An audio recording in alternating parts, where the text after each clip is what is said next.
وأشهد أن سيدنا محمدا عبده ورسوله وسيد عباده وخاتم رسله وأنبيائه وعلى آله الأطهار وأصحابه الأخيار وصحابته الأبرار ومن اهتدى إلى يوم الدين أما بعد.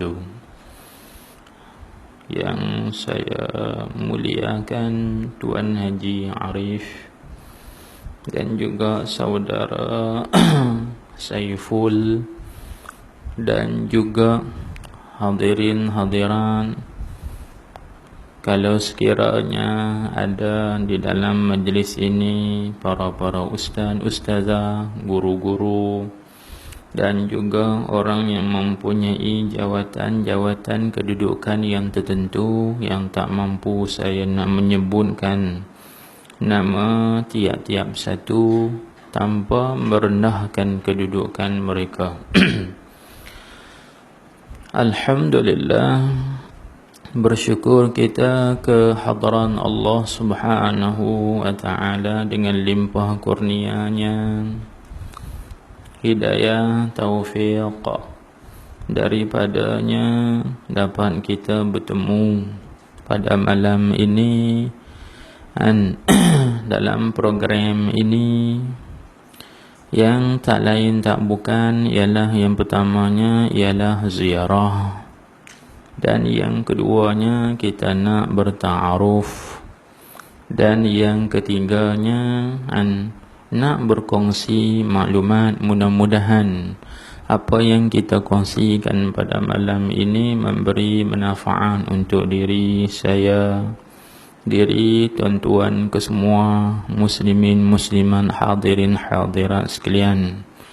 Mudah-mudahan dengan izin Allah Subhanahu wa ta'ala memberi sahwah Islamiyah, memberi satu kesedaran Islam, tanggungjawab kita sebagai seorang Islam, tanggungjawab kita sebagai seorang mukallaf, yang selama mana kita hidup di dalam dunia ini, insya-Allah Subhanahu wa ta'ala. Pada malam ini tuan-tuan, puan-puan, hadirin hadirat sekalian, saya ingin kongsi dengan tuan-tuan mungkin perkara yang tuan-tuan pernah mendengar.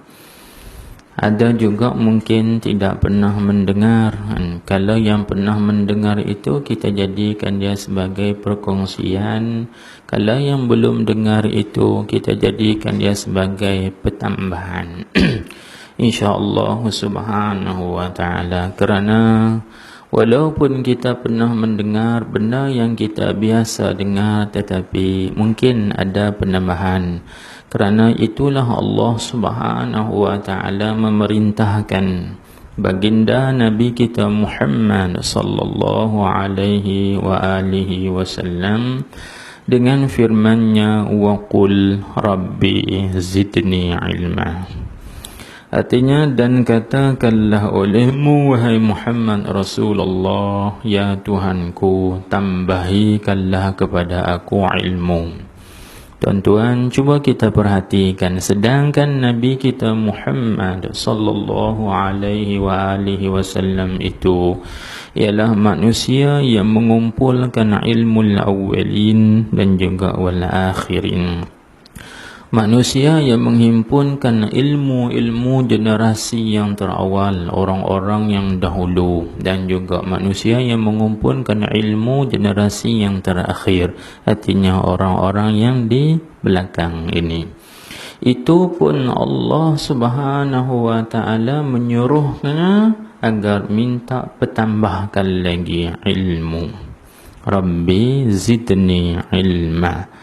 Maka disitulah tuan-tuan, kalau dengan baginda Nabi kita Muhammad sallallahu alaihi wa alihi wasallam, orang yang menghimpunkan ilmu al-awwalin wal akhirin, disuruh dan diperintahkan oleh Allah Subhanahu wa ta'ala dengan menambahi ilmu, maka bagaimana dengan kita yang cetek ilmu, yang ilmunya sedikit maka disungguhkan, digalak-galakkan kita lagi agar kita menambahkan lagi ilmu.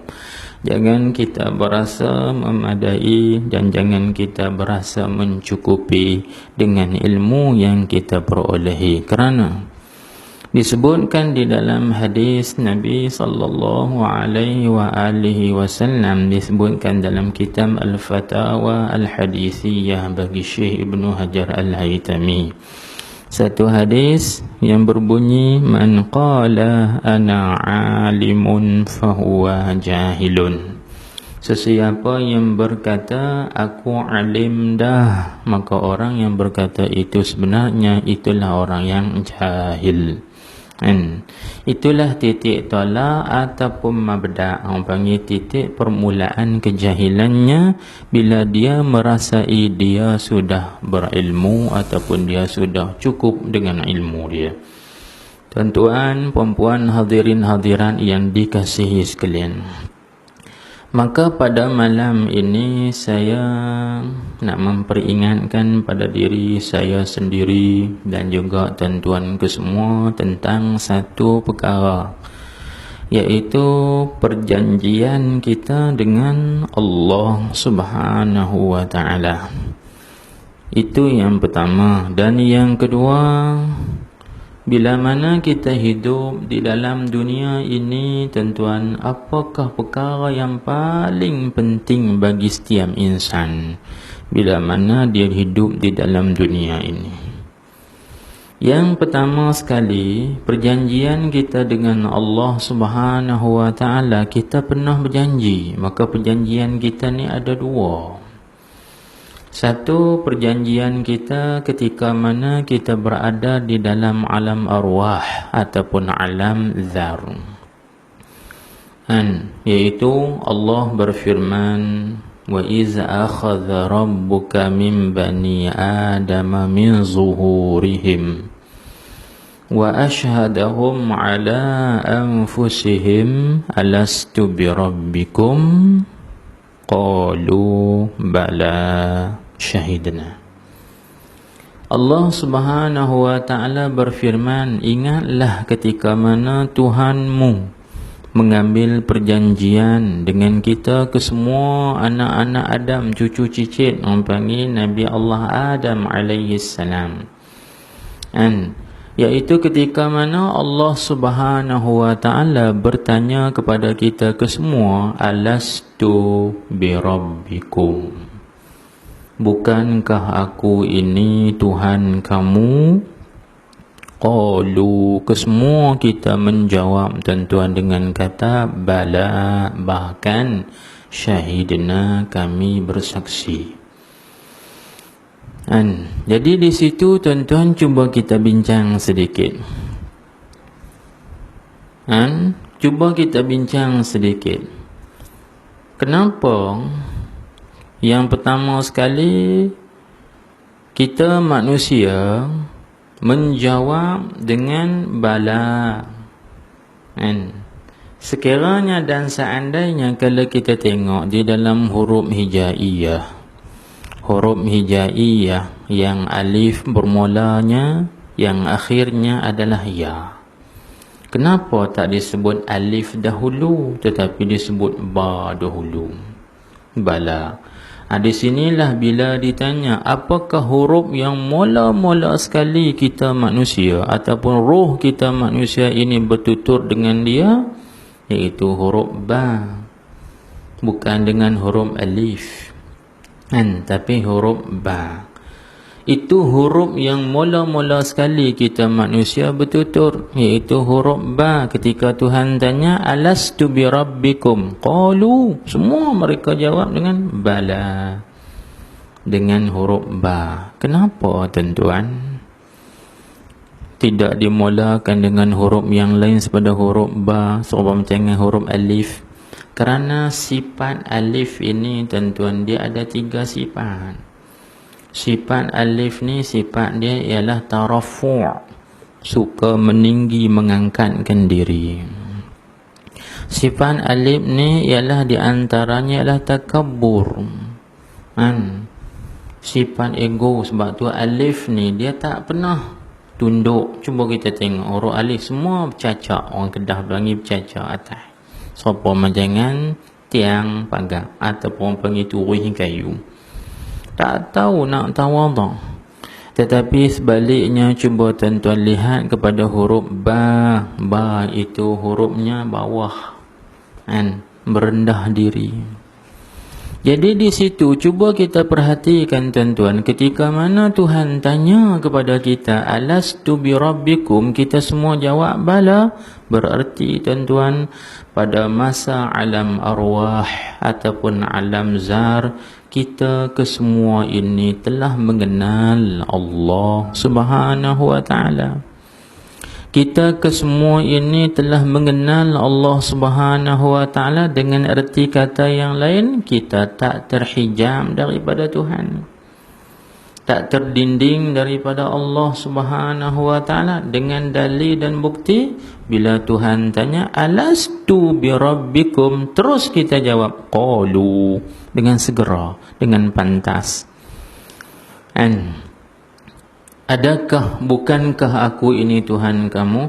Tak, pada masa itu roh kita tuan-tuan tak kata nanti saat Tuhan aku nak fikir dulu. Tak macam kalau orang tanya kita zaman sekarang. Kalau orang tanya kita sekarang, nanti saat nak fikir dulu, nanti saat nak renung dulu, baru nak beri jawapan. Ini tak. Bila Tuhan tanya, terus roh kita menjawab. Berartinya tuan-tuan, roh kita pada masa itu dapat mengenal Allah Subhanahu wa ta'ala. Kenapa? Jawabnya kerana roh kita pada masa itu belum lagi dimasukkan ke dalam jasad. Apabila Allah Subhanahu wa ta'ala menciptakan jasad selepas daripada 2000 tahun, 2000 tahun Allah Ta'ala ciptakan roh. Kemudian selepas daripada 2000 tahun, seperti mana yang disebutkan oleh Syekh Ibrahim Al-Baijuri dalam kitabnya Syarah Burdah Al-Madih bagi Imam Al-Busiri rahimahullahu ta'ala, dia sebut dalam tu, setelah daripada 2000 tahun Allah Ta'ala menciptakan roh, lepas pada tu baru Tuhan ciptakan jasad. Baru Tuhan jadikan jasad kita tuan-tuan. Apabila Allah Subhanahu wa ta'ala menjadikan jasad, kemudian roh itu dimasukkan ke dalam jasad kita. Apabila roh dimasukkan ke dalam jasad tuan-tuan, disitulah roh kita mula mengenali benda-benda yang lain daripada Allah Subhanahu wa ta'ala. Asalnya roh ni dia tidak kenal yang lain, hanya yang dia kenal Allah. Sebab tu dia pantas jawab bala syahidna. Tetapi apabila roh dimasukkan ke dalam jasad, maka roh tu mula mengenali benda-benda yang lain. Sebanyak mana dia mengenali benda-benda yang lain, sebanyak itu dia mendekatkan dengan benda-benda itu. Dan sebanyak mana dia mendekatkan dengan benda-benda itu, dia semakin jauh daripada Allah Subhanahu wa ta'ala. Dia semakin terhijab daripada Allah Subhanahu wa ta'ala. Dia semakin jauh daripada Tuhan, dia semakin terhijab daripada Allah. Sebab itu tuan-tuan, bila roh dimasukkan ke dalam jasad, kita mula lupa pada Tuhan. Kita mula lupa pada janjian kita dengan Allah Subhanahu wa ta'ala. Kita nak bertuhankan dengan Allah. Maka ketika itu roh kita ataupun jiwa kita tuan-tuan mula bertuhankan dengan nafsu. Mula bertuhan dengan dunia. Mula bertuhankan dengan harta. Mula bertuhan dengan pangkat, jawatan dan kedudukan. Maka disitulah tuan-tuan perlunya roh kita ini kepada muzakkir, seorang yang memperingatkan balik tentang perjanjian kita dengan Allah Subhanahu wa ta'ala. Sebab itu di antara hikmah kalau kita mempelajari dalam ilmu aqidah ataupun ilmu tauhid, ilmu usuluddin, di antara hikmah Allah Subhanahu wa taala nak mengutuskan, dipanggil bi'atsah ar-rusul alaihi wassalatu wassalam. Di antara hikmah Allah Ta'ala membangkitkan dan mengutuskan rasul-rasul kepada tiap-tiap kaum ataupun tiap-tiap umat, tak lain tak bukan antaranya ialah nak memperingatkan balik ataupun nak memperingatkan kembali tentang perjanjian kita dengan Allah Subhanahu wa Ta'ala. Tuan-tuan, cuba kita tengok. Inilah perlunya kita, manusia ini di dalam dunia ini, perlunya kita kepada seorang muzakkir, seorang wa'id, seorang yang memperingatkan kita balik mengenai perjanjian kita dengan Allah. Perlu juga kita kepada orang yang memberi nasihat, nasih, seorang yang memberi pengajaran kepada kita supaya kita ingat balik kepada siapa pencipta kita, kan? Maka Tuhan utuskan Rasul. Di mana dunia hari ini kita dah sebut bahawa dunia hari ini manusia suka mencari apa? Kemegahan, pangkat, jawatan, kemuliaan. Tetapi manusia itu dia lupa, dia tidak mahu mencari sesuatu benda yang kekal di sisi Allah Subhanahu wa Ta'ala. Sedangkan dia tahu pangkat di dalam dunia, kebesaran di dalam dunia, kemegahan dalam dunia, semuanya sifatnya fana, sifatnya binasa. Sedangkan dia tidak mahu mencari ataupun tidak mahu menuntut sesuatu kemuliaan yang sifatnya kekal di akhirat, iaitu di sisi Allah Subhanahu wa Ta'ala. Ini yang saya nak bincangkan dengan tuan-tuan pada malam ini. Di mana manusia hari ini sibuk mencari harta, memang perlu cari, tapi terlebih, sehingga lalai daripada berbuat ibadat kepada Allah Subhanahu wa Ta'ala. Manusia hari ini kuat bersungguh-sungguh mencari pangkat. Kerana apa? Kerana mereka menganggap pangkat itulah segala-galanya. Sebab itu ada satu kisah, tuan-tuan, disebutkan di dalam kitab Al-Jawahirus Saniyah fi Tanmiqi Hikmatid Din Al-Aliyyah bagi Syekh Muhammad Alawi Al-Maliki rahimahullahu ta'ala, bahawa Hatim Al-Asam berguru dengan seorang guru iaitu Syaqiq Al-Balakhi radhiyallahu ta'ala anhu. Suatu hari Syaqiq Al-Balakhi radhiyallahu anhu bertanya kepada Hatim Al-Asam, "Wahai Hatim Al-Asam, engkau belajar dengan aku, engkau berguru dengan aku ni berapa lama?" Hatim Al-Asam kata, "Aku belajar daripada engkau, wahai guruku, selama 30 tahun. 30 tahun. Jadi selama 30 tahun ni, kata Syaqiq Al-Balakhi, apa yang engkau boleh ilmu daripada aku?" Maka kata Hatim Al-Asam, "Selama 30 tahun saya berguru dengan tuan guru, saya dapat 8 perkara." 8 perkara. Maka Syaqiq Al-Balakhi ni terkejut. 30 tahun mengaji, dapat 8 benda ya. Ngaji apa ni? Dan maksud Hatim Al-Asam, selama 30 tahun saya menuntut dan saya mempelajari daripada tuan guru, saya simpulkan dalam 8 simpulan ataupun 8 perkara ini. Maka bukan saya nak sebut semua, tuan-tuan, 8 perkara pada malam ni. Nak sebut satu ya, berhubung kait dengan apa yang kita nak kongsikan pada malam ini. Maka kata Syaqiq Al-Balakhi, "Cuba engkau sebutkan dan ceritakan padaku satu persatu 8 perkara tu." Jadi sebut satu oleh Hatim Al-Asam. Maka salah satu daripada 8 itu, Hatim Al-Asam kata, aku melihat manusia hari ini menyangka bahawa kemegahan itu dengan pangkat. Aku melihat manusia hari ini menyangka kata kemegahan dan kemuliaan ataupun keberuntungan seseorang itu iaitu dengan nasab ataupun dengan keturunan dia.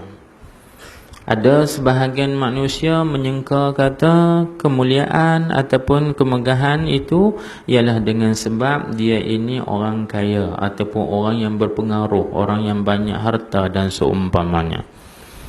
Ada sebahagian manusia menyangka bahawa kata kemuliaan itu ialah dengan sebab kita boleh menumpahkan darah orang lain.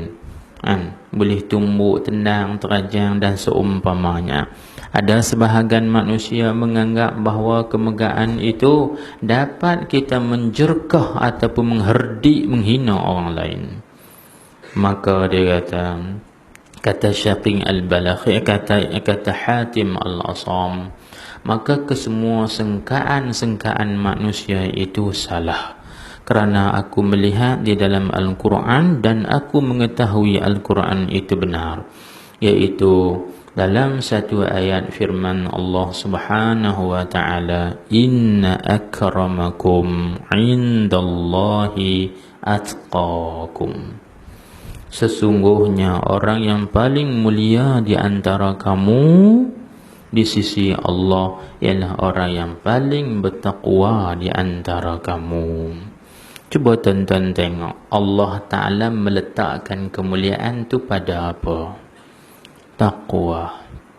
Bukan pada pangkat, bukan pada jawatan, bukan pada kedudukan, dan bukan pada harta benda, bukan pada keturunan, tapi pada taqwa. Persoalannya tuan-tuan, nak mai sifat taqwa ni, dia boleh mai begitu saja ke? Boleh ada begitu saja ke di dalam hati kita tanpa ada wasail dia, perantaraan yang lain, persiapan dan persediaan yang lain?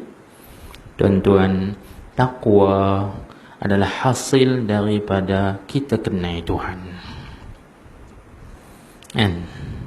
Kalau seorang itu tidak mengenal Allah Subhanahu wa ta'ala, tidak akan ada di dalam dirinya takwa. Begitu juga hasil daripada kita kenal Tuhan, dia kena ada iman.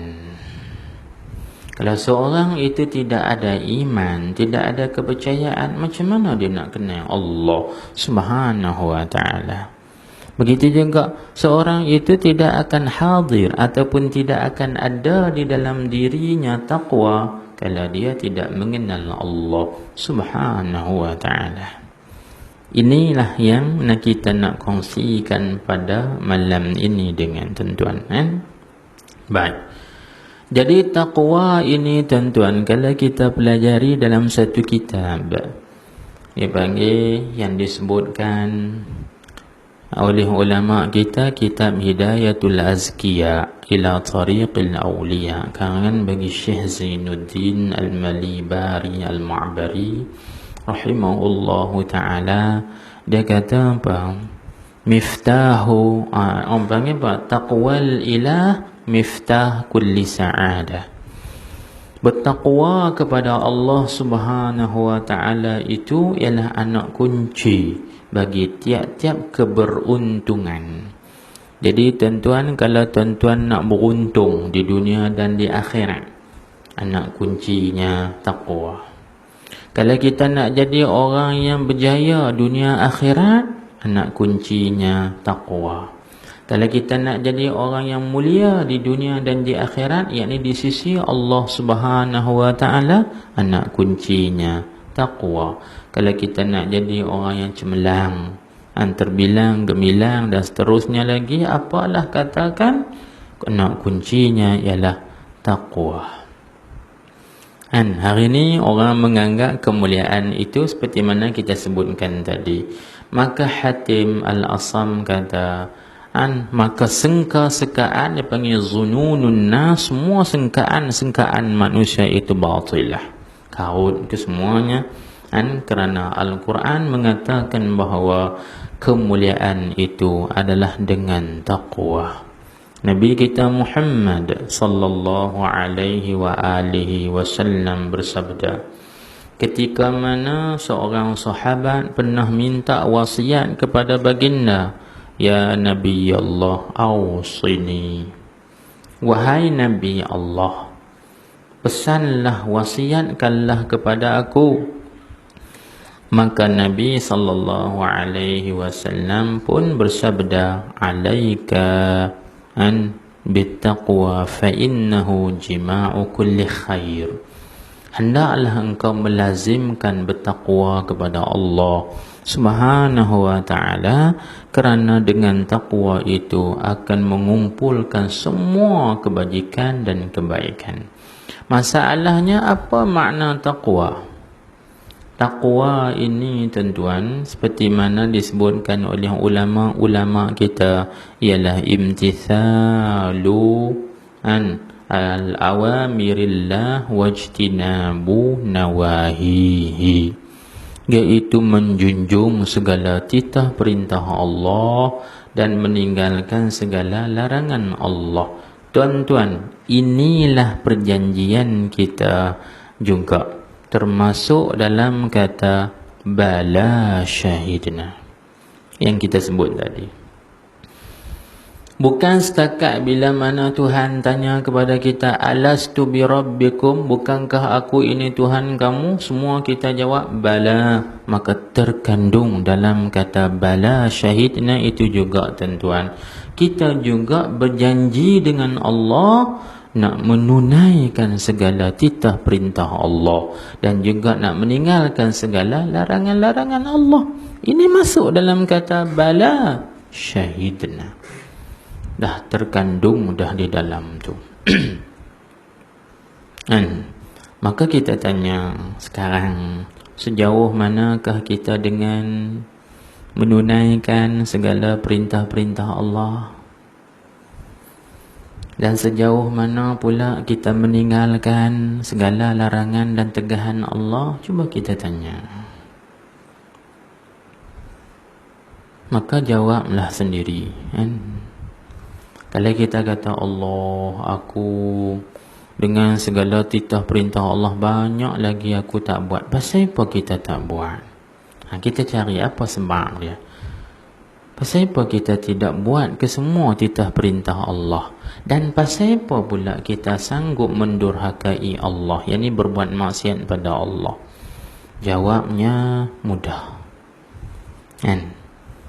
Dalam tajuk yang kita bincang pada malam ni, seperti mana kata Syekh Ibnu Athaillah As-Sakandari radhiyallahu ta'ala anhu dalam kitabnya Tajul Arus Al-Hawi li Tahzibin Nufus, beliau menyebut dengan satu perkataan yang ringkas tetapi mengandungi makna yang luas, iaitu katanya, innama ya'sillaha man lam ya'rifuhu.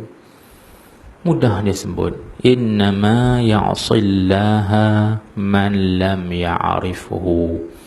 Maksudnya hanya sesungguhnya yang sanggup mendurhakai Allah, yang sanggup berbuat maksiat kepada Allah itu ialah orang-orang yang tidak mengenalinya. Inilah punca dia. Cuba tuan-tuan kita tengok di luar sana, berapa ramai yang tak sembahyang maghrib. Di luar sana berapa ramai lagi yang tidak menutup aurat. Di luar sana, orang panggil bila tiba bulan puasa, berapa banyak yang tidak berpuasa. Di luar sana banyak lagi melakukan maksiat-maksiat dan durhaka kepada Allah Ta'ala. Ini punca sebabnya kerana dia tidak mengenal Allah. Bila suatu umat itu tidak mengenal Allah, maka di situ tidak ada kekuatan. Itu tajuk kita, mengenal itu teras kekuatan umat. Sebab itu umat hari ini tidak ada kekuatan. Pasal dia tidak kenal Allah. Bila dia tidak kenal Allah, maka dia tidak akan menjunjung perintah Allah. Dan di situ dia akan melanggar larangan-larangan Allah. Kan? Maka di mana kekuatan umat? Tak ada kekuatan. Iaitu mengenal Allah adalah kekuatan bagi tiap-tiap umat. Bila mana dia kenal Allah, di situ dia akan menjunjung titah perintah Allah Subhanahu wa taala, dan dia akan meninggalkan segala larangan dan tegahan-tegahan yang ditegah oleh Allah Subhanahu wa taala. Inilah tuan-tuan fenomena ataupun masalah yang berlaku di dalam masyarakat kita. Maka kesedaran ini perlu kita sedarkan balik kepada generasi kita, kaum-kaum keluarga kita, anak isteri kita, anak bangsa kita, penduduk-penduduk kampung dan taman kita dan masyarakat kita yang lain. Perlu kita kena terapkan dan kuatkan kembali ilmu-ilmu yang boleh mengenal Allah Subhanahu wa taala. Baik. Maka sebab itu kata alim ulama kita rahimahullahu ta'ala, ahammul matalibi lil insan salasah, an ya'rifa khaliqahu wa an ya'rifa ma yadurruhu wa ma yanfa'uhu wa an ya'rifa ahwalahu ba'da mautihi. Ahamul insan artinya perkara yang menjadi penting bagi setiap insan. Setiap orang yang mukallaf itu, tuan-tuan, sama ada laki-laki maupun perempuan, tak kira sama ada dia jawatan besar, pangkat besar, ataupun dia keturunan baik ataupun tidak baik, bila kata dia insanul mukallaf, seorang manusia yang ditaklifkan dengan hukum syarak, tiga perkara ni dia mesti kena orang panggil tahu. Yang pertama kata ulama, an ya'rifa khaliqahu. Setiap insan tak dapat tidak dia kena mengenal siapa pencipta dia. Siapa pencipta dia. Yang kedua, lagi kita jelaskan secara ringkas.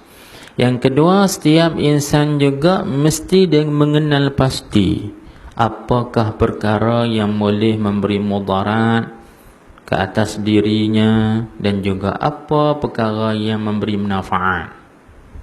Dan yang ketiga, tuan-tuan, setiap insan tak dapat tidak mesti dia kena mengenal pasti keadaan-keadaannya, kelakuan-kelakuannya selepas daripada kematian dia.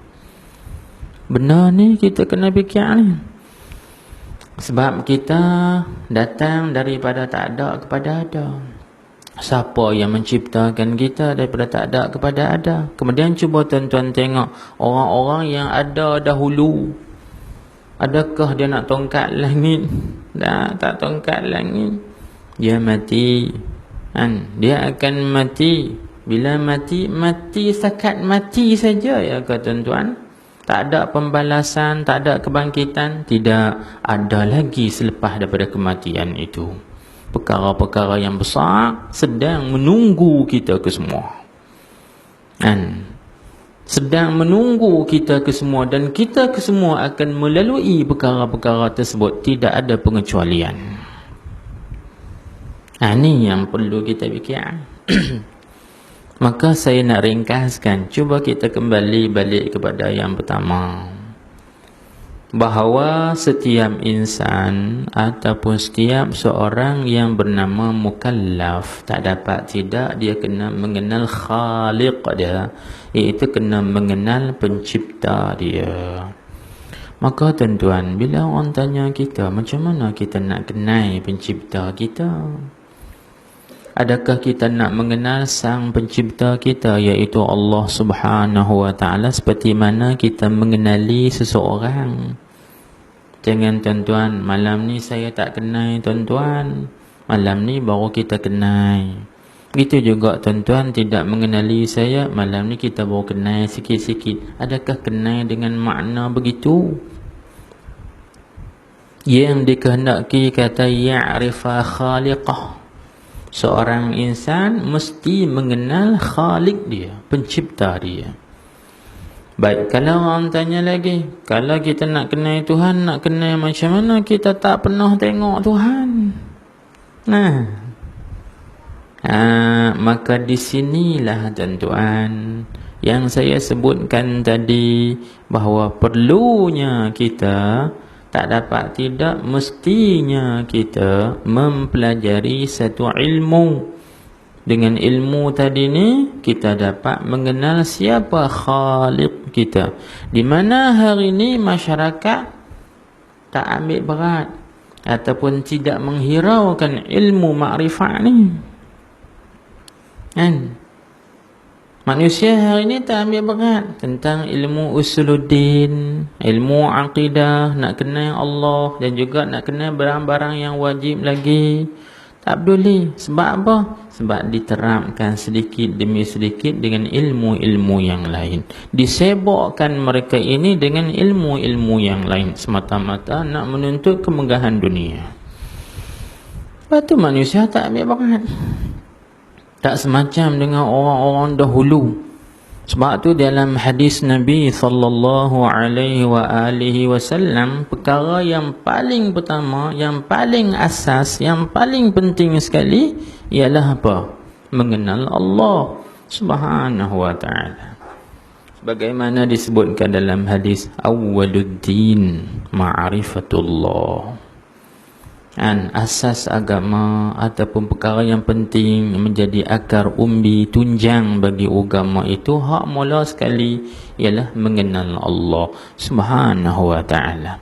Kalau kita pelajari tuan-tuan dalam ilmu akidah ataupun ilmu tauhid, khilaf ulama tentang permulaan yang wajib bagi sekalian orang-orang yang mukallaf.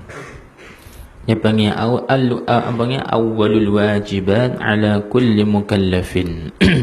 Perkara yang awal sekali daripada segala perkara-perkara yang wajib atas tiap-tiap orang yang mukallaf tu khilaf sehingga sampai kepada 12 qaul. Artinya 12 pandangan dan pendapat ulama. Tapi kesemua bukan pandangan, bukan semua pandangan dan pendapat itu diiktibarkan, melainkan pandangan dan pendapat yang ada nazar tilik dalil yang kuat dan kukuh. Seperti mana kata Imam Jalaluddin As-Suyuti dalam kitabnya Al-Itqan fi Ulumin Quran, walaysa kullu khilafin jaa mu'tabara illa khilafun lahu hazzun minan nazari. Bukanlah tiap-tiap khilaf yang datang itu semuanya boleh diiktibarkan, diambil kira, kecuali khilaf yang ada baginya penilikan daripada dalil. Tengok nazar dia. Maka Syekh Ibrahim Al-Laqani dalam Jawharah Tauhidnya menyebut dengan kata mana? Wajzim bi anna awwalam mimma yajib ma'rifatun fihi khulfun muntasib. Ini disebut, artinya i'tiqadlah oleh sekalian kamu sebagai i'tiqad yang putus, bahawa segala permulaan, mula-mula sekali yang wajib di atas tiap-tiap orang mukallaf itu ialah mengenal Allah Subhanahu wa ta'ala. Cuba tuan-tuan tengok,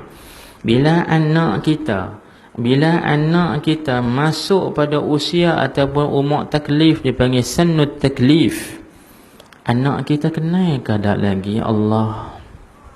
Ataupun kita dedahkan tak kepada mereka tentang ilmu-ilmu yang mengenal Allah? Ataupun sebaliknya, kita dedahkan anak-anak kita dengan ilmu-ilmu yang lain. Sebab itu mereka, generasi ini tidak ada kekuatan.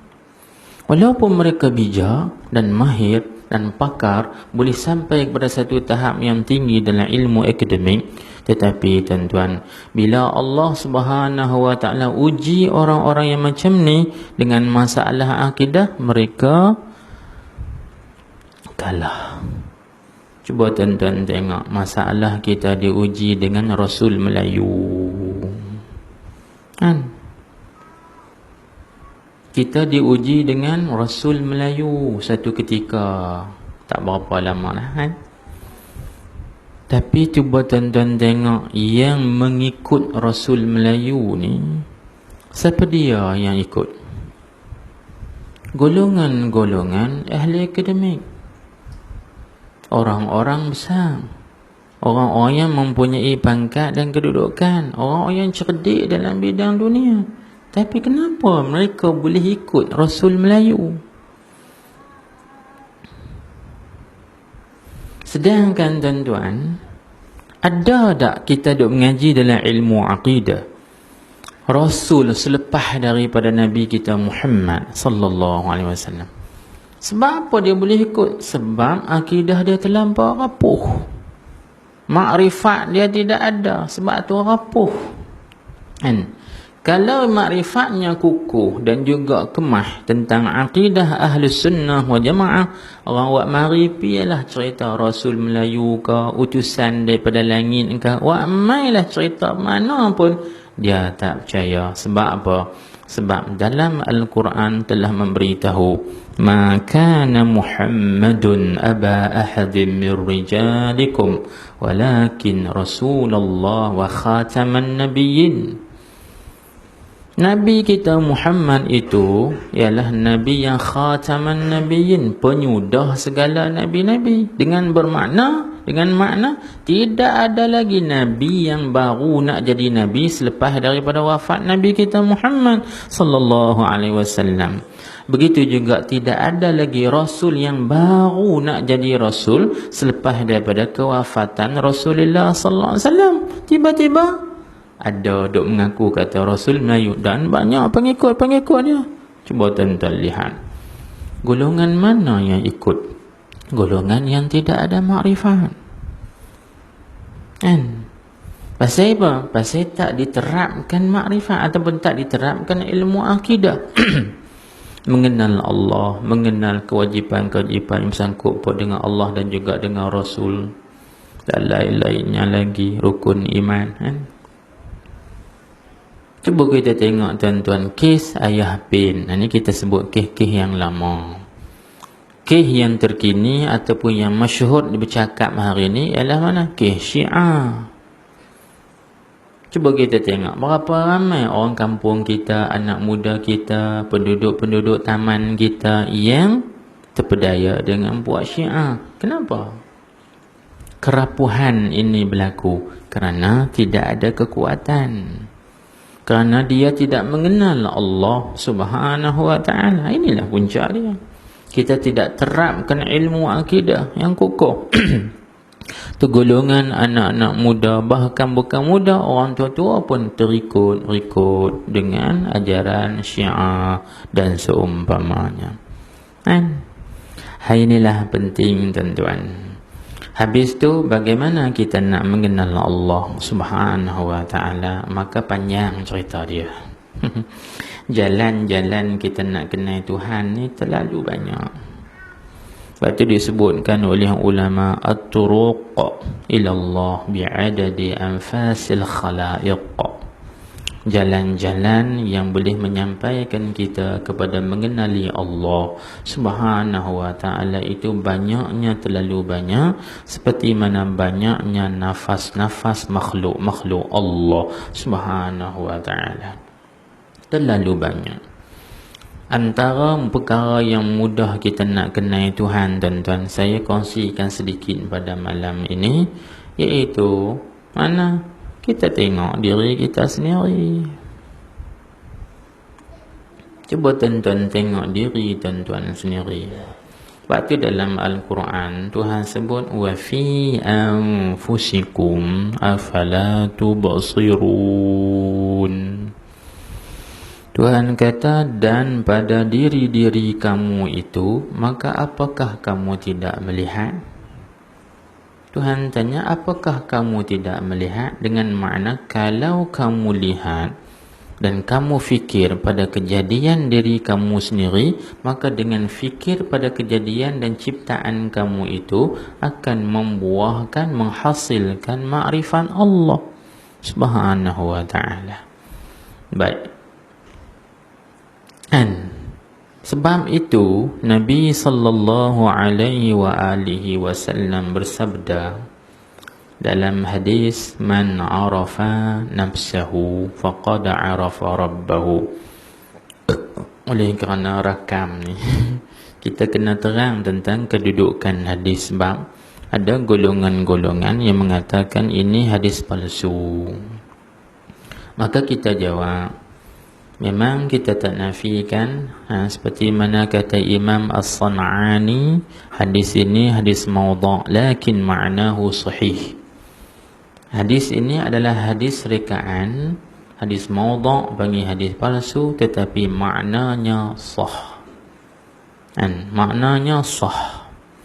Sebab itu Imam An-Nawawi dalam kitabnya Fatawa Al-Imam Nawawi, begitu juga Syekh Ibn Hajar Al-Haytami dalam kitabnya Al-Fatawa Al-Hadithiyah, dan juga Imam Jalaluddin As-Suyuti dalam kitabnya Al-Hawi Lil-Fatawa menjawab kata hadis ini dipanggil hadis riwayat bil ma'na.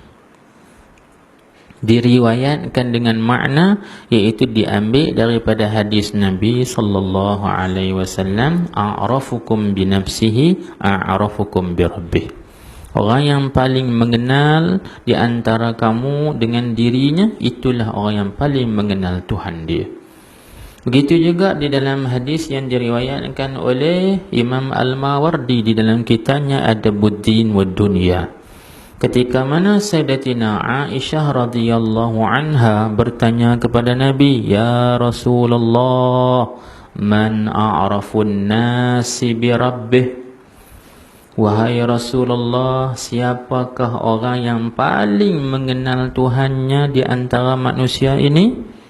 Qala, sabda Rasulullah sallallahu alaihi wasallam, a'rafuhum bi nafsihi. Manusia yang mengenal dirinya, itulah manusia yang paling mengenal Tuhan. Cuba tuan-tuan perhatikan. Jadi saya tak nak panjangkan, nak cerita sebab ada tohmahan mengenai hadis ini.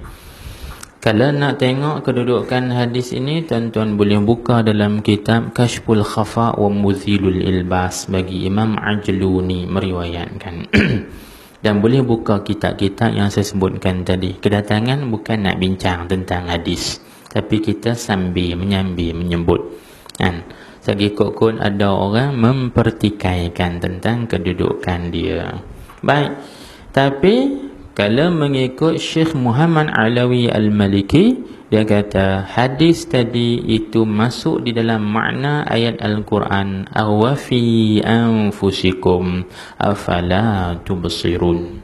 Itu masuk dalam makna ayat wa fi anfusikum afala tubsirun. Dan pada diri-diri kamu itu, apakah tiada kamu melihat? Dengan makna seandainya dan sekiranya kamu melihat pada diri kamu, kemudian kamu fikir pada ciptaan Allah pada diri kamu, maka di situ membawa kepada kamu mengenal siapa pencipta kamu, apa sifat-sifat kemuliaan kesempurnaannya. Dengan makna begitu. Cuba tuan-tuan tengok. Kita tengok sekaligus di antara ulama mentafsirkan hadis tersebut. Mana? Cuba kita tengok. Kita kenal diri kita ini asalnya ada tak? Tak ada. Maka kita kenal Allah Subhanahu wa ta'ala itu wujudnya hakiki, wujud mutlak. Kalau kita kenal diri kita ini hina, maka kita kenal Allah Subhanahu wa ta'ala itu mulia. Kalau kita mengenali diri kita ini bersifat dengan iftiqar, senantiasa berhajat dan juga berkehendak, maka kita kenal Allah Ta'ala Tuhan kita bersifat dengan istighna ataupun ghina, terkaya atau kaya. Kalau kita mengenal diri kita ini bersifat dengan jahil, tak erti apa satu, maka kita kenal Allah Subhanahu wa Ta'ala itu bersifat dengan ilmu, pengetahuan. Pendek kata, kullu ma tajiduhu fi nafsik fallahu bi khilafi zalik. Pendek kata, tiap-tiap apa sahaja yang kita dapati pada diri kita ini, maka Allah Ta'ala itu menyalahi bagi semua perkara tersebut. Ini Makna kenal. Maka dengan kenal diri tadi ni tuan-tuan, boleh membawa kepada mengenal Allah Subhanahu wa ta'ala. Belajarlah kenal diri sendiri. Sebab tutup kenali dalam bukunya Ma'rifatun Nafsi, Ma'rifatullah, kan? Disuruh kita kenal diri kita dulu. Dengan sebab kita kenal diri, kita akan membawa kepada mengenal Allah Subhanahu wa ta'ala. Baik. Maka tuan-tuan, kenal diri ni apa hukum kalau kita nak tanya? Ataupun kalau orang tanya kepada kita, kita nak jawab sunat ke, wajib ke, apa ke? Kenal diri ni wajib, tuan-tuan. Pasal apa kita kata kenal diri wajib? Siapa tak kenal diri berdosa? Ya. Berdosa. Pasal apa kita kata kenal diri wajib? Kalau tak kenal diri itu berdosa? Sebab dia meninggal yang wajib. Nah. Mudah saja jawab dia. Sebab dalam kaedah kita, kaedah agama kita dipanggil al-wasail hukmul maqasid. Al-wasail hukmul maqasid, ataupun disebut juga oleh ulama lil wasaili tatba'ul maqasida. Artinya segala wasilah-wasilah itu hukumnya seperti mana hukum maksud. Jadi mana kenal Allah tu apa hukum? Wajib. Mana dalil kata kenal Allah wajib? Iaitu dalam Quran Tuhan firman, fa'lam annahu la ilaha illallah. Tahu di mana kata? Tahu di fa'lam, fi'il amar, perintah Allah Subhanahu wa ta'ala. Wajib. Kenal Allah wajib, maka tak boleh kita kenal Allah ataupun jalan kita nak kenal Allah antaranya ialah kenal diri. Maka mengenal diri itu jadi wasilah kepada mengenal Allah. Tak boleh kita nak kenal Allah melainkan kenal diri. Maka hukum maksudnya apa? Hukum mengenal Allah. Hukum maksud. Maka wasilah ini juga hukumnya seperti mana hukum maksud, iaitu kenal diri wajib juga. Itu kita kata wajib tadi. Ataupun boleh juga kita berlaku di atas kaedah yang masyhurah. Dia panggil apa? Kullu ma yatawaqqafu alaihi al-fardu yakunu fardan. Tiap-tiap perkara yang terhenti atasnya kefarduan, maka perkara itu jadi fardu pula. Jadi tak boleh kita nak kenal Allah tu fardu. Maka terhenti nak kenal Allah, kena atas kenal diri. Maka kenal diri juga jadi fardu. Inilah tuan-tuan, banyak orang kita hari ini meninggalkan perkara ni. Sebab itu tidak ada kekuatan pada kita. Kapuh. Bila fahaman-fahaman ataupun ideologi barat ataupun lainnya mai pada kita, mudah ya kita terima. Pasal kita tidak ada benteng yang kuat, perisai yang kuat untuk menempis serangan-serangan akidah ideologi tersebut. Inilah bahayanya tuan-tuan.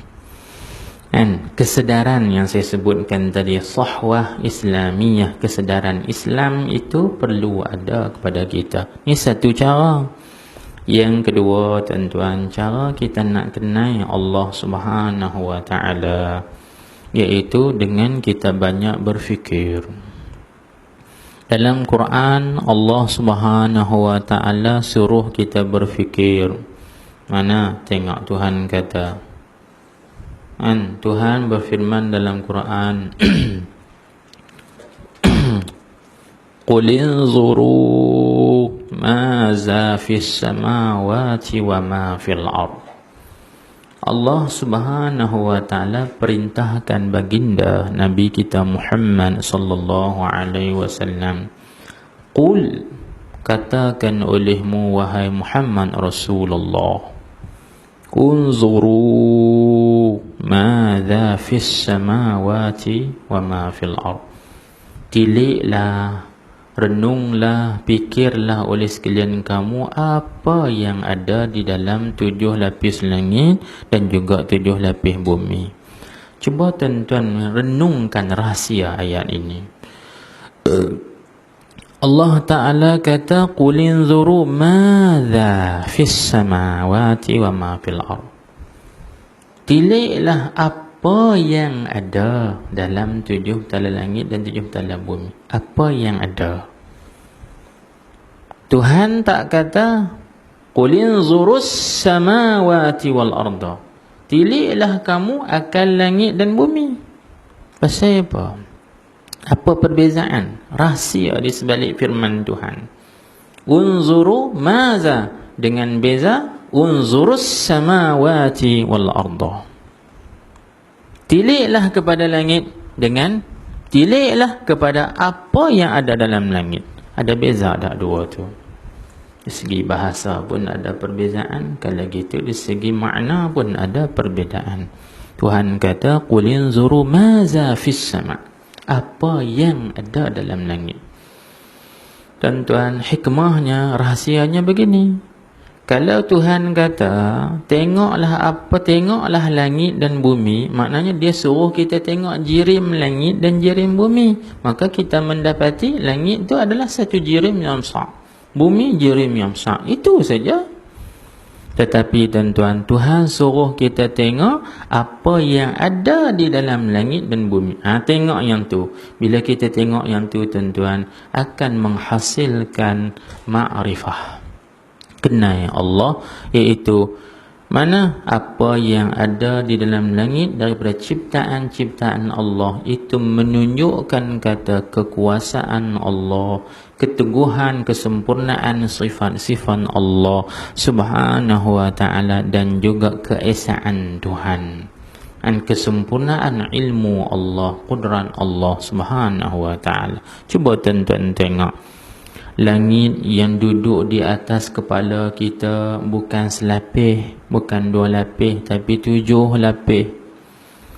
Satu lapis ke satu lapis, kata Ibnu Abbas, kan, jaraknya 500 tahun perjalanan. 500 tahun perjalanan. Tu jaraknya. Cuba tuan-tuan tengok, pernah tak kita mendengar daripada orang tua-tua kita dahulu, tuan-tuan guru kita dahulu, langit ini runtuh atas kepala? Walhas batang tiang pun tak ada yang menungkat, yang menahan dia. Kalau surau kita ni tuan-tuan, tak ada tiang, agak-agak bumbung ni nak timpa tak atas kepala kita. Tengok. Tapi langit tu sebatang tiang pun tak ada. Allahul ladzi rafa'as samawati bighairi 'amadin tarawnaha. Allah Ta'ala mengangkatkan 7 lapis langit, meninggikan 7 lapis langit dengan tanpa ada sebatang tiang pun yang kita kesemua melihatnya. Tuan-tuan, ini menunjuk dan membuktikan kepada kita betapa ada seorang pencipta, di mana pencipta ini hebat. Tak ada tiang, tak pernah luruh, tak pernah timpa, tak pernah orang panggil luruh ataupun runtuh di atas kepala, tak ada. Hebat. Itu salah satu cara. Ni saya tak nak panjangkan, cuma nak buka kepada tuan-tuan saja jalan, rentah jalan panggil. Lepas pada ni mengajilah ilmu akidah, ilmu tauhid. Orang baca kitab-kitab tauhid, kitab-kitab akidah, bagi mantap dan kukuh supaya orang tak boleh kelentong tipu kita.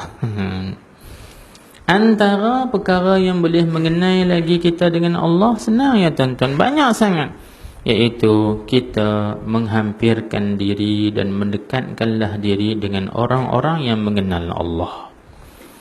InsyaAllah kita bila berkawan dengan orang-orang yang kenal Tuhan, kita juga akan jadi orang yang kenal Tuhan macam dia juga. Maka dalam bab ni saya nak pesankan pada diri saya dan juga tuan-tuan, pilihlah kawan. Bagaimana kita nak pilih kawan? Kawan yang kenal Tuhan, kawan yang menjunjung perintah Allah, yang meninggal larangan Allah, maka insya-Allah kita akan jadi serupa dengan dia juga. Sebab itu di dalam Al-Quran Allah Subhanahu wa ta'ala berfirman, wa kunu ma'as sadiqin, wa kunu ma'as sadiqin. Artinya, dan hendaklah kamu bersama-sama dengan orang-orang yang benar. Siapa dia orang-orang yang benar? Antara ciri as-sadiqin ialah orang yang ada ma'rifah. Orang yang ada ma'rifah dia dengan Allah. Kan? Itu antara ciri dan sifat as-sadiqin di dalam ayat ini. Tuhan suruh kita bersama-sama ma'as-sadiqin, dipanggil ma'iyah di situ. Itulah dipanggil suhbah. Bersahabat, berkawan, berkebersamaan dengan orang-orang yang benar, iaitu orang-orang yang mengenal Allah Subhanahu wa taala. Insya-Allah bila kita bersama dengan orang yang kenal Tuhan, kita juga akan kenal Tuhan. Di antara dalil yang kedua, disuruh kita jalan ataupun kita nak kenal Tuhan ini, tuan-tuan, kita juga kena bersama-sama dengan orang yang bersama-sama dengan Allah. Seperti mana satu hadis yang diriwayatkan oleh Imam Al-Mawardi dalam kitabnya Khazinatul Asrar dan juga dalam kitabnya Awariful Ma'arif, kan? Iaitu Nabi sallallahu alaihi wasallam bersabda, kun ma'allah, kan? Wa illa takun fakun ma'a man kana ma'allah fa innahu yuwassiluka ila Allah an iza kunta ma'ahu. Artinya, jadikanlah dirimu itu bersama dengan Allah.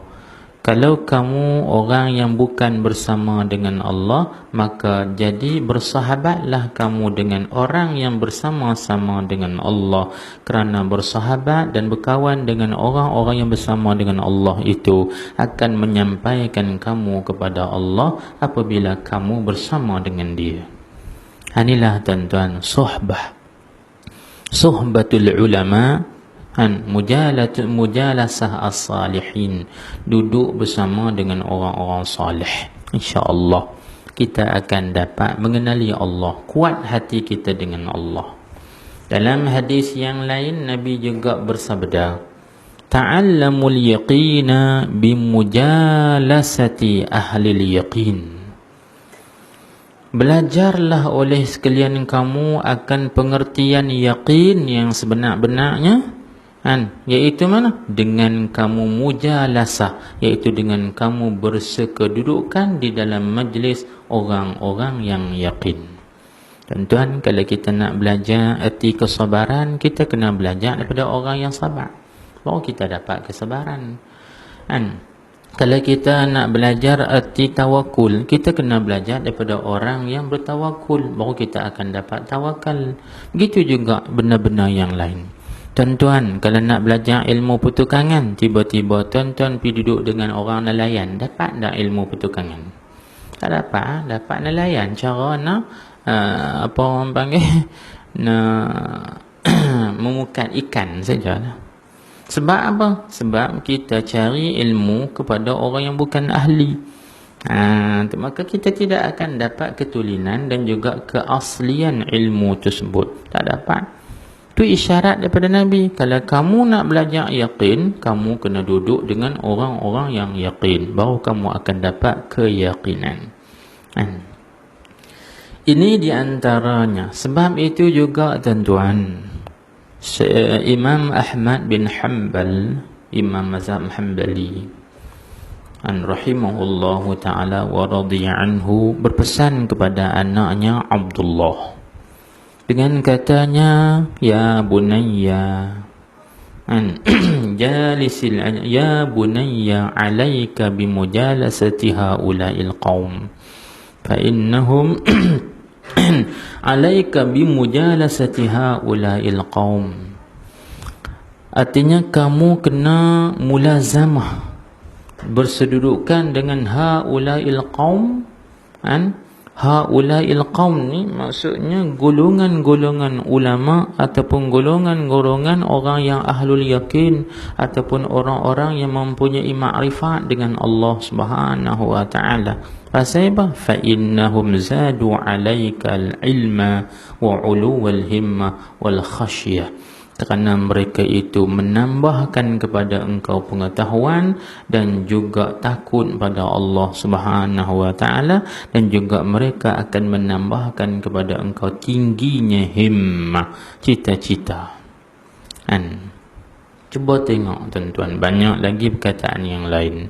Antaranya kalau saya nak riwayatkan perkataan Luqmanul Hakim kepada anaknya, ya bunayya jalisil ulama'a wa zahimhum bi rukbataika fa inna Allah ta'ala yuhyil quluba bi nuril hikmati kama yuhyil arda bi wabilil matari. Dia kata, wahai anakku yang tercinta, duduklah kamu dengan alim ulama, sibuk bergaullah dengan mereka, kerana sesungguhnya Allah Ta'ala menghidupkan hati-hati itu dengan cahaya hikmah yang diungkapkan oleh para alim ulama. Bandingannya, perumpamaannya seperti mana Allah Ta'ala menghidupkan bumi yang kering kontang ini dengan turunnya hujan. Buat tuan-tuan tengok, bumi ini kering, tak ada tumbuh-tumbuhan walau satu pokok pun, tapi bila hujan turun, tengok naik rumput-rumput yang menghijau. Demikianlah tuan-tuan hati kita. Umpama bumi yang gersang, umpama bumi yang kering, kalaulah kita tidak duduk dengan alim ulama, maka hati kita seumpama bumi yang kering. Tapi bila kita duduk dengan alim ulama, tuan-tuan, seolah mana ulama-ulama ini menaburkan baja-baja dan disiramkan dengan air, suburnya hati kita dapat mengenali Allah Subhanahu wa ta'ala. Banyak sangatlah perkataan-perkataan nasihat-nasihat ulama.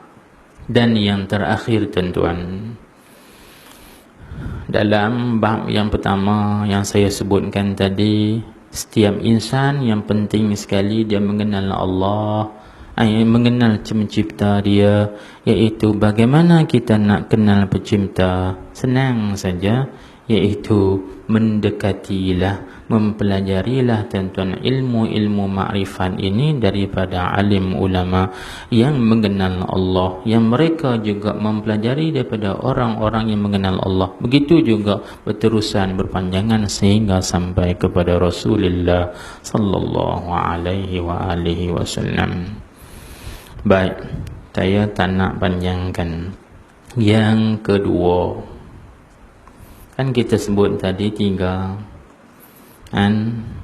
Bila seorang itu dia kenal Allah Subhanahu wa ta'ala, tuan-tuan, banyak orang kenal tapi kadang-kadang dia hanya mengenal dengan lidah, tidak mesra ataupun tidak masuk sampai ke dalam hati. Ini banyak, Ni banyak. Kita tak nak macam tu. Kalau boleh, kenal kita itu sampailah masuk ke dalam hati. Seperti mana diceritakan dalam kitab Syarah Al-Jurdani, Syarah bagi Arba'in An-Nawawi. Syekh Jurdani menceritakan satu zaman dahulu ada seorang guru. Dia mempunyai anak murid yang banyak. Kemudian dia nak menguji anak muridnya itu tahap kenal mereka dengan Tuhan dan kerohanian mereka. Lalu dipanggil semuanya anak-anak murid, lalu diberikan kepada tiap-tiap seorang anak murid itu sebilah pisau dan juga seekor ayam, dan dipesan kepada mereka, sembelihlah kamu akan ayam ini pada tempat yang tidak dilihat sesiapa pun. Maka pergilah mereka menyembelih ayam tersebut, kemudian datang kepada tuan guru syekh tersebut dengan sembelih, dengan ayam yang sudah disembelih. Tiba-tiba ada satu orang anak murid yang dia datang kepada tuan syekh ataupun tuan gurunya tanpa menyembelih ayam tersebut. Lalu tok gurunya tanya, kenapa engkau tidak sembelih ayam ini? Maka dia jawab, wahai tuan guruku, tadi tuan guru berpesan bahawa sembelihlah ayam ini pada tempat yang tidak dilihat oleh seseorang pun. Maka saya rasa pi sana, pi sini, hujung sana, hujung sini, arah sana, arah sini, tak ada satu tempat pun yang tak dilihat oleh Allah, yang tidak diketahui oleh Allah Subhanahu wa ta'ala. Maka tok gurunya tahu bahawa ilmu akidah, ilmu makrifat yang dia ajarkan tadi sudah masuk di dalam dirinya. Cuba tengok tuan-tuan, minta maaf saya sebut. Tadi kita sebut banyak orang tak mengaji ilmu makrifat. Sekarang kita sebut kalau orang mengaji ilmu akidah ataupun ilmu makrifat tapi sekadar hanya main di lidah saja. Oh, Tuhan kita bersifat dengan sama, mendengar. Tuhan kita bersifat dengan ilmu, mengetahui. Tuhan kita bersifat dengan basar, melihat. Tapi kali kanan, depan, belakang tak ada Tok Qadhi, tak ada Tok Imam, sentai juga. Pasal apa? Basar dia itu ataupun sama'nya itu ataupun orang panggil ilmu itu hanya bermain di lidah dia saja, tidak masuk dan tidak mesra di dalam diri dia. Tidak masuk. Ini pun fenomena juga, masalah juga berlaku dalam masyarakat. Dia belajar semua tu, Tuhan mendengar, tapi dia cakap juga benda-benda yang Tuhan larang. Tuhan mengetahui apa yang dia buat, tapi dia buat juga apa yang Tuhan larang. Tengok kanan, depan, belakang orang tak ada, dia buat semacamnya. Tengok. Kerana apa? Ilmu yang dia pelajari itu belum lagi masuk dan serak mesra di dalam dirinya. Ini masalah juga tuan-tuan kepada penuntut-penuntut ilmu. Jadi mudah-mudahan kita nak ilmu yang kita pelajari tadi serak mesra masuk di dalam diri kita. Bila masuk tuan-tuan, masya-Allah. Inilah yang disebutkan oleh Rasulullah sallallahu alaihi wasallam dalam hadis An-Nur iza dakhala al-qalba infasaha wa insyaraha atau kama qala. Cahaya makrifat apabila masuk di dalam hati seorang itu akan terbuka luas dan jadi lapang, tenang. Allahu akbar. Baik tuan-tuan, yang kedua saya nak ringkaskan sahaja. Menjadi kewajipan, perkara yang penting bagi setiap insan dan manusia itu ketika mana dia hidup dalam dunia ini, dia kena mengetahui ma yadurruhu wa ma yanfa'uhu. Dia kena mengenal pasti apakah benda yang memberi mudarat dan juga benda yang memberi manfaat. Ini pun kalau kita nak terang panjang tuan-tuan. Cuma saya buat misalnya. Bila kata dia mesti mengenal pasti apa yang memberi mudarat. Mudarat banyak. Sama ada mudarat pada akal dia. Contoh apa benda yang memberi mudarat pada akal? Contohnya minum arak kan, ataupun meminum sesuatu yang memabukkan. Dia kena tahu benda ni kalau aku minum arak jadi mudarat pada akalku, mudarat pada fikiranku, akan membawa mudarat pada orang lain. Bila dia mabuk tuan-tuan, dia akan merasakan benda-benda yang lain. Sebab tu kita tengok bila dia tahu benda ni mudarat, maka dia akan tertegah dirinya daripada melakukan benda yang memberi mudarat tersebut. Ini mudarat pada akal. Begitu juga tuan-tuan, dia juga kena mengetahui apakah benda yang memberi manfaat pada akal dia, yang boleh mencerdaskan akal, yang boleh orang panggil lagi mencerdaskan minda kita. Dia kena pelajari benda-benda yang macam tu. Ini contoh saja. Lepas tu tuan-tuan kembangkanlah. Contoh yang kedua, apakah benda yang memberi mudarat pada jisim, orang panggil tubuh badan dia. Kalau dia makan benda ni, apa memberi mudarat pada tubuh badannya? Boleh mendatangkan penyakit kencing manis ataupun darah tinggi dan jantung dan sebagainya, pada penyakit-penyakit yang kronik Dan dia kena tahu juga apa yang memberi mudarat pada memberi manfaat pada jisim dia. Dia juga kena tahu. Penting hidup dalam dunia. Itu pada jisim, tubuh badan tuan-tuan. Kemudian dia juga kena mengetahui apakah benda yang memberi mudarat pada akidah dan memberi manfaat pada akidah. Dan begitu juga dia kena mengetahui benda apakah yang memberi mudarat, panggil, bagi anak isteri dia, keluarga dia, harta benda dia, masyarakat dia, dan apa yang memberi manfaat pada mereka ini. Semuanya kita kena belajar. Sebab tu kita kata perbahasan ni panjang, tuan-tuan kena pelajari lain lah tu. Cuma kita buka saja untuk nak memahami. Demikianlah tuan-tuan yang terakhir. Sebab itu cuba kita perhatikan satu contoh dalam Al-Quran. Allah Subhanahu wa taala berfirman, Tuhan kata kulu minat tayyibati ma razaqnakum. Tuhan kata kulu minat tayyibati ma razaqnakum. Tuhan kata makanlah oleh sekalian kamu yang baik-baik apa yang telah kami rezekikan pada kamu. Cuba tuan-tuan perhatikan, kenapa Allah Ta'ala perintahkan kita hamba-hamba dia ni makan benda-benda yang tayyibat, yang kita disebut halalan, tayyiban, mubarakan. Kenapa Tuhan suruh kita makan benda-benda yang baik-baik?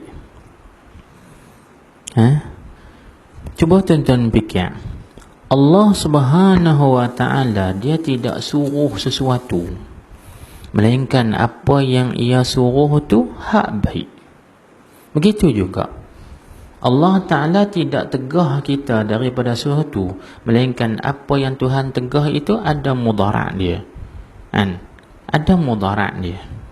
Sebab tu Tuhan tak bagi kita minum arak kerana mudarat besar. Tuhan tak bagi kita makan daging babi kerana mudarat yang besar. Tapi Tuhan suruh kita makan benda-benda yang baik, kerana makan benda-benda yang baik, tuan-tuan, kita dapat manfaat yang besar. Di situ ulama ambil dalil ni. Setiap insan tak dapat tidak, mesti dia kena mengenal pasti apa yang memberi mudarat atas dirinya dan apa pula yang memberi manfaat. Saya terbaca dalam satu kitab, tuan-tuan, satu kitab namanya Al-Jawahirul Lu'lu'iyah. Ada satu orang tua, umurnya 180 tahun. Masya Allah, 180 tahun. Bukan satu benda yang mustahil atas Tuhan. Tuhan nak buat kalau 1000 tahun pun boleh panjangkan. Orang tua ni, tuan-tuan, matanya cerah, tak gaduh pakai spek mata. Tengok, tak macam yang kita baru umur belah dah pakai spek mata dah, Lepas tu pula orang tua ni telinganya Masya Allah cukup jelas dengar, tak gaduh pakai alat pendengar tu, Masya Allah. Dan badannya sihat, kuat, tak gaduh pakai tongkat, tak kena kencing manis, jantung dan juga penyakit-penyakit yang lain. Lalu orang tanya kepada dia, wahai pakcik, apa rahsia pakcik ni yang mata cerah lagi, telinga dengar lagi, tak gaduh pakai spek mata, tak gaduh pakai orang panggil alat bantuan mendengar? Maka pakcik ni dia baca satu hadis Nabi sallallahu alaihi wasallam. Tuhan dia kata apa? Ihfazillaha yahfazka. Dia baca satu hadis ni, ihfazillaha yahfazka. Apa maksud? Peliharalah dan jagalah olehmu akan Allah, pasti Allah Ta'ala akan jaga dan pelihara kamu. Cuba tuan-tuan fikir, apa maksud kita jaga Allah? Allah kena ada pengawal ke? Ada. Maksud kita jaga Allah, artinya kita jaga perintah-perintah Allah, jaga larangan-larangan Allah. Mana yang Allah Ta'ala suruh kita buat, mana yang Allah Ta'ala tegah kita tinggal. Jadi kalau kita buat apa yang Tuhan suruh, di situ kita dapat manfaat dia. Kalau kita buat apa yang Tuhan tegah, di situ kita dapat mudarat dia.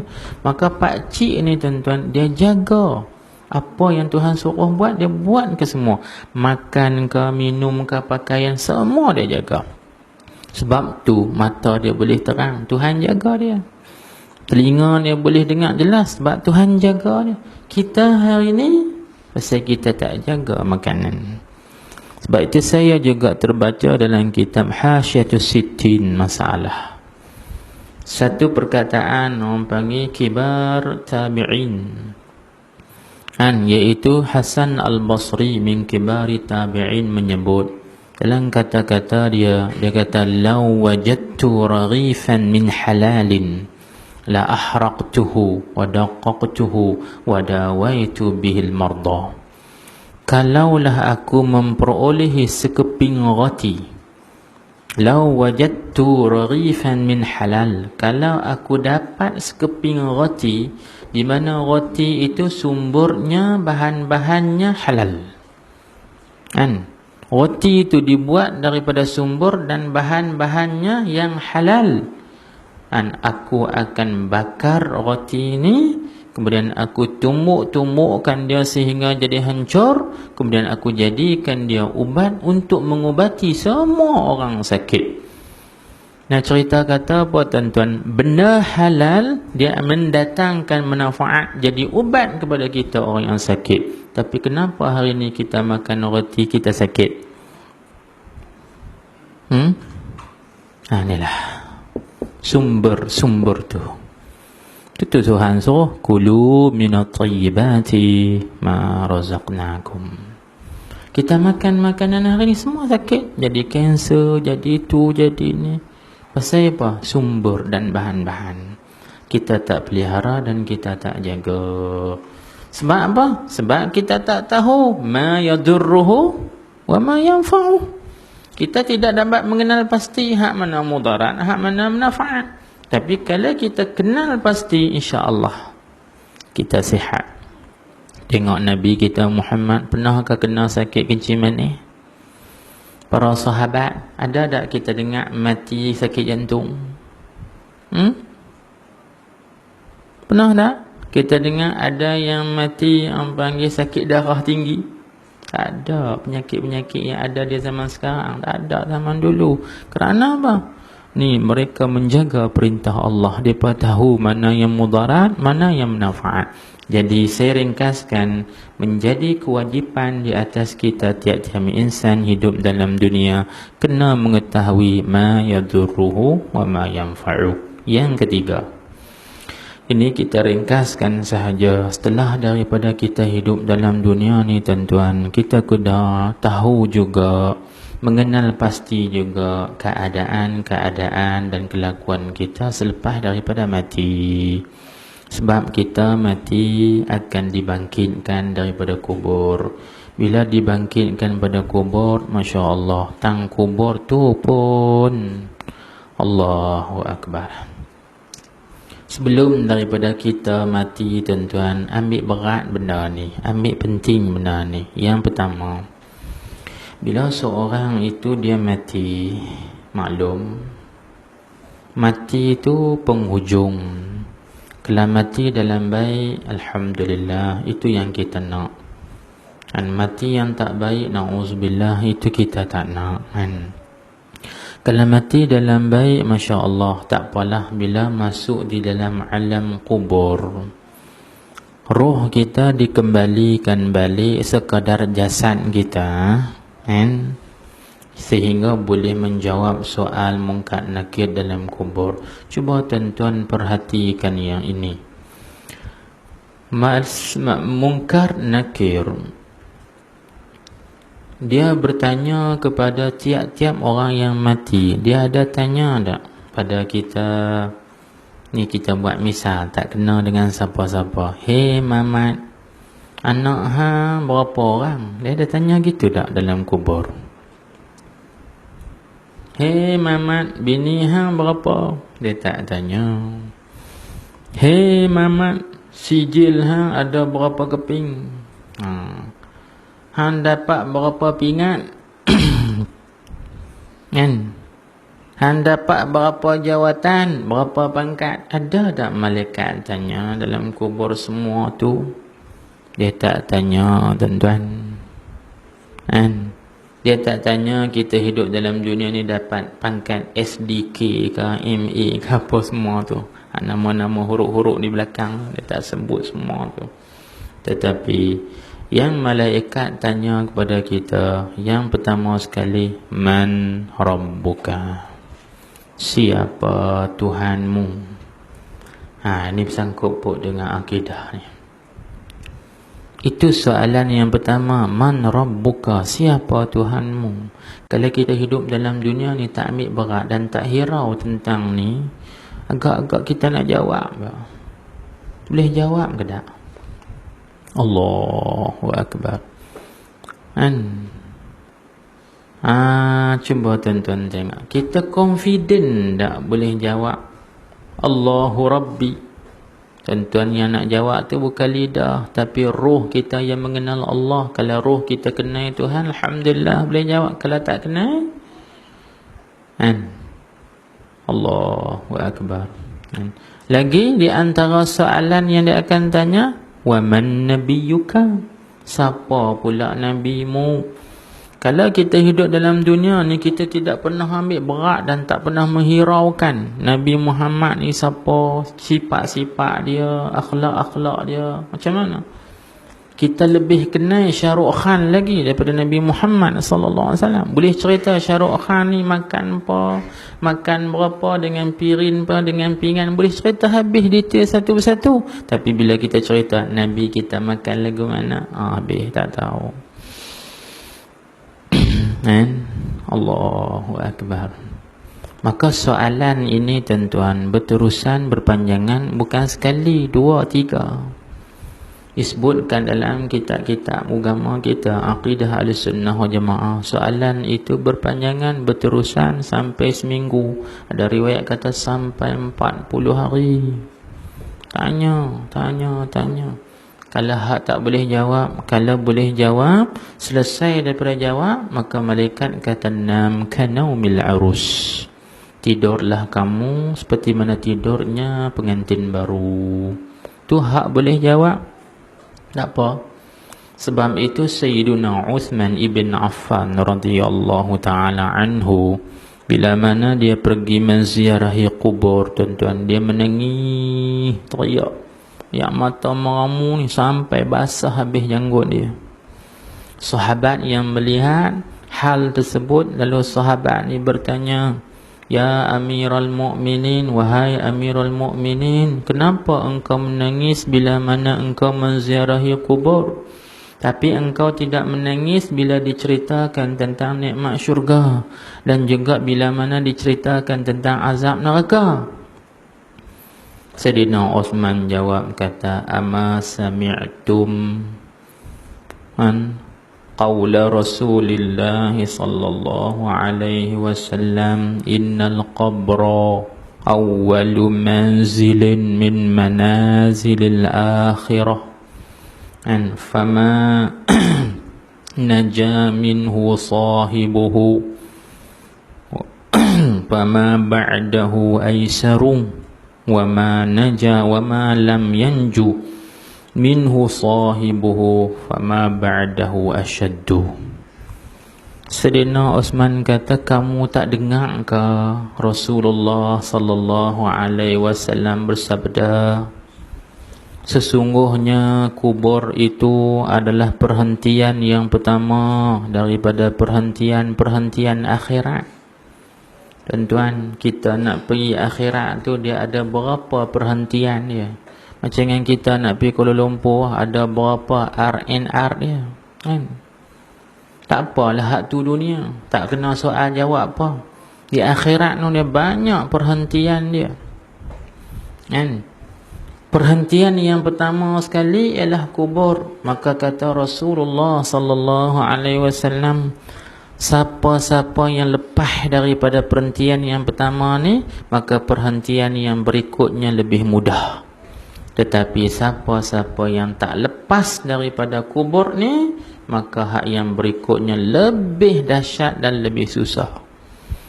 Cuba tuan-tuan, kita kena fikir hal keadaan kita lepas pada mati.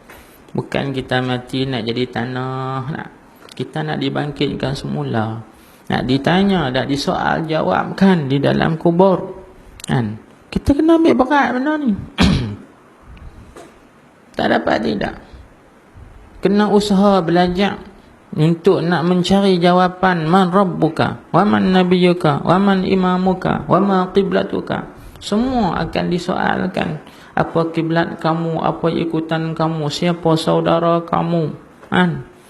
Akan dipersoalkan di dalam kubur ni. Kena ambil tahu benda ni. Kerana yang sedang menunggu di hadapan kita itu semuanya perkara besar-besar belaka. Yang pertama sekali kita tempuh kubur. Kalau lepas daripada kubur, hak lepas pada tu mudah. Tapi kalau dalam kubur tak lepas, hak lepas pada tu tuan-tuan payahlah. Kuai payah. Kan? Ibarat macam ni saya buat perumpamaan perbandingan. Macam yang kita pergi buat umrah. Kan? Balik daripada umrah, kita pergi tu bawa satu beg kan? Balik daripada buat umrah beranak 3 beg jadi 4 beg kan? Sampai dekat cek tu tengok kan, dia cek satu. Cek hak pertama dengan cek yang kedua tuan-tuan, hak mana lebih mudah? Cek yang kedua lebih mudah daripada cek yang pertama kan. Cek yang pertama tu susah, dia cek satu. Kalau lepas cek yang pertama tu, hak kedua tu mudah, hak ketiga mudah, yang berikutnya lebih mudah. Tapi kalau cek yang pertama tu sangkut, yang kedua habislah. Macam itulah tuan-tuan. Kalau dalam kubur kita sangkut, maka hal lepas pada tu dahsyat lagi, berat lagi sedang menunggu kita. Sebab itu Sayyidina Mu'adz bin Jabal, dia berkata, innal mu'mina la tatma'innu qalbuhu wa la taskunu raw'atuhu an illa ba'da an yatakhallafa wara'ahu jahannama wara'ahu. Artinya jisra jahannama wara'ahu. Sesungguhnya seorang yang beriman tidak akan rasa tenang hatinya dan jiwanya sehinggalah dia dapat melepasi dan meninggalkan titian di belakangnya. Mana dapat melepasi titian sirat, baru dia akan rasa tenang. Kerana tidak ada selepas daripada sirat melainkan syurga dan nikmat-nikmat di dalamnya. Ini kesemua tuan-tuan yang perlu kita fikirkan dan ambil berat. Ini 3 perkara, iaitu yang pertama, setiap insan mesti kena mengenal siapa pencipta. Setiap insan, yang kedua, mesti dia kena mengetahui apa yang memberi mudarat dan nafaat. Setiap insan juga dia kena menitik beratkan keadaan-keadaannya selepas daripada kematian dia. Jadi kenallah Allah itu tuan-tuan teras ataupun asas bagi kekuatan ummah ataupun seseorang itu. Barulah bila mana dia kenal Tuhan, maka dia akan menjunjung perintah Allah dan meninggal larangan Allah. Di situlah ada kekuatan dia. Orang lain tidak boleh menakluki dia. Sekadar itulah tuan-tuan yang saya mampu kongsi pada malam ini. Tak lain tak bukan menunaikan hajat Tuan Haji Arif kita, seperti mana beliau sebutkan tadi 2-3 bulan kan. Sebab saya pun penuh orang panggil program di sana sini. Itulah yang mampu saya tunaikan dengan izin Allah Subhanahu wa ta'ala. Dan inilah yang saya mampu kongsi pada malam ini dengan tuan-tuan puan-puan. Salah dan panggil silap dan salah itu kekurangan saya. Kebenaran itu kesemuanya kembali pada yang benar. Wabillahi taufiq wal hidayah. Wassalamualaikum warahmatullahi ta'ala wabarakatuh. Alhamdulillah.